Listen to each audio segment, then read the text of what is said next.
Joe Biden did an interview with Jake Tapper, and I have a few moments. It was a fascinating interview.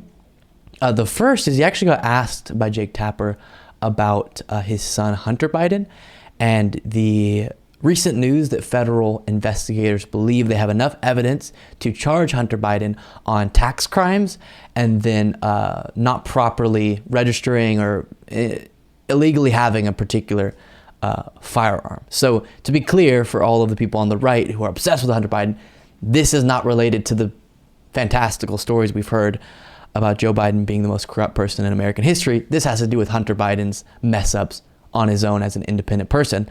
But nevertheless, it's interesting, and take a look how Joe Biden answers this. What they're for.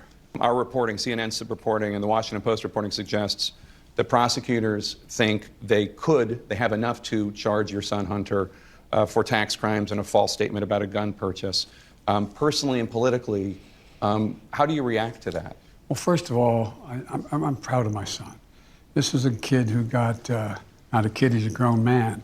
He got hooked on, like many families have had happen, hooked on drugs. He's overcome that. He's established a new life. He is, I'm confident that he is, what he says and does are consistent with what happens. For example, he wrote a book about his problems and was straightforward about it. I'm proud of him. He came along and said, by the way, this thing about a gun, I didn't know anything about it, but turns out that when he made my application to purchase a gun, what happened was I guess you get asked, I don't guess, you get asked the question, are you on drugs, you use drugs? He said no. And he wrote about saying no in his book. So I have great confidence in my son. I love him, and he's on the straight and narrow, and he has been for a couple of years now. And So I'm gonna be honest. Y'all know recently, especially with his political successes that I've agreed with a lot, I've been complimenting Joe Biden, or Dark Brandon as we call him when he's doing good things. I didn't like that. That answer was, I don't know how else he would have gone. So in a sense, it's like, yeah, that's kind of expected. But two elements of it. First of all, it wasn't that coherent. I feel like he messed up a lot what he was trying to say and didn't do it to the best of his ability. But also, you made it all about his drug addiction, which I totally agree. When someone goes through that type of situation in life and then comes out the other end, that is admirable, them being able to overcome such a difficult thing, a disease to overcome. But that wasn't what the question was about. The question was about tax crimes and the gun. Okay, you addressed the gun. That's interesting.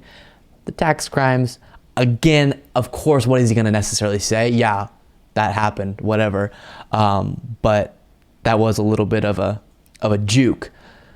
And then next, he gets asked about his trip to Saudi Arabia and how not too long after that, the OPEC, which Saudi Arabia obviously has sway in, is a part of, decided to cut production, raise prices. And a lot of people thought that Joe Biden was going to Saudi Arabia to kind of make nice with them so that they would help with our oil and gas situation. And so this is kind of the opposite of what people thought that trip was for, at least in the outcome that occurred soon after. And Joe Biden claims, well, that wasn't what the point of the trip was. Take a look. Turn to Saudi Arabia. Some of your Democratic allies on Capitol Hill are afraid that the U.S. got played when you went to Saudi Arabia and fist bumped with the Crown Prince, because now, obviously, a few months later, Saudi-backed OPEC is slashing oil production in partnership with Russia. The chairman of the Senate Foreign Relations Committee, Menendez, just called for a freeze on cooperation with Saudi Arabia, including most arms sales.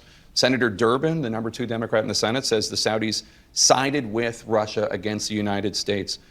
Do you think it's time for the U.S. to rethink its relationship with Saudi Arabia? Yes, and by the way, let's get straight why I went. I didn't go to one about oil. I went about making sure that we made sure that we weren't going to walk away from the Middle East and what was going on.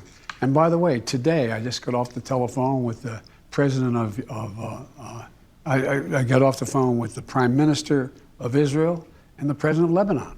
They've worked out a deal. They've been at war, declared war with one another for a long time. They've worked out a boundary relationship along in the Eastern Mediterranean for oil. And they're going to make an agreement that is historic. We also got overflights for Israeli planes over Saudi Arabia.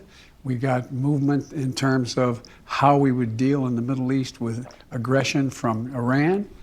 But it wasn't, there were eight other parties. Okay, fair enough. And then later on, he goes to say that when the House and Senate get back, they're going to try to take some sort of action that punishes or there'll be consequences for the actions that were taken by OPEC. So we'll see there.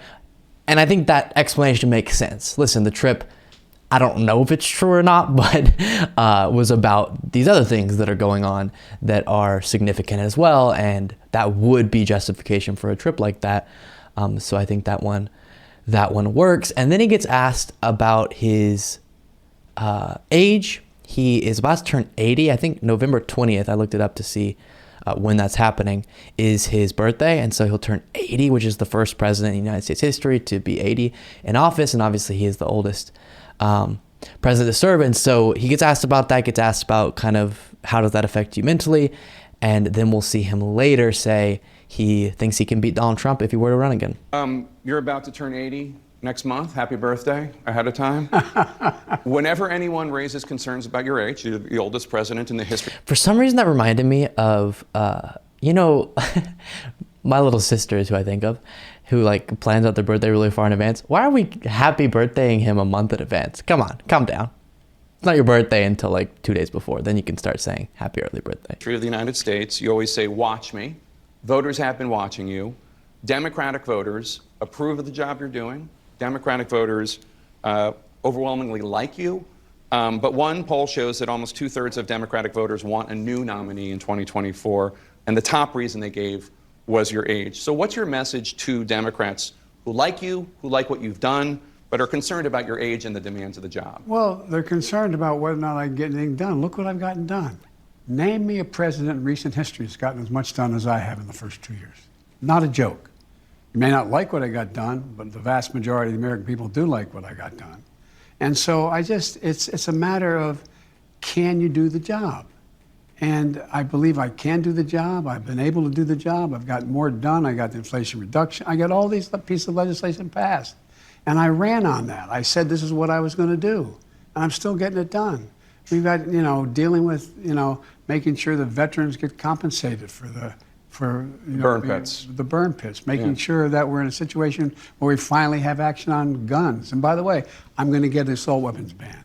Before this is over, I'm going to get that. He's going to get an assault weapons ban, is a promise he makes at the end there. That's significant. So, again, from his perspective, of course he can't answer, yeah, I also think I'm too old. So, fair enough. Look what I've gotten done. You should judge me based on the effectiveness of my administration. And he has been an effective president, pretty objectively, I would say, for the first 2 years of a U.S. president. But I think it's a valid concern from the American people and from Democrats to say, listen, we actually like what your administration's done, but we do want to see a new nominee in 2024. And then finally, here's him saying he does think he can beat Donald Trump. Big question, of course, is when you're going to make an official announcement about whether or not you're going to run for 2024 for re-election. Do you think you'll make a decision before the end of the year? Well, look, I'm not going to make this about my decision. I'm going to make this about this off-year election. After that's done in November, then I'm going to be in the process of deciding. Is one of the calculations that you think you're the only one who can beat Donald Trump? I believe I can beat Donald Trump again. All right, Mr. President, thank you so much for your time today. We really appreciate it. Okay, so there we go. I think he could. I think he could beat him. Again, it would be great to have a fresher nominee, but I think Trump's damaged enough to where if Joe Biden, especially with 2 more years, especially if he still had the House and the Senate 2022 to 2024 and could accomplish a few more things and could give the economy a little bit more time to recover fully from, at least inflation-wise, from the pandemic, then I think Biden, with all of the flaws we recognize, could still be Donald Trump. But we will see crazy stuff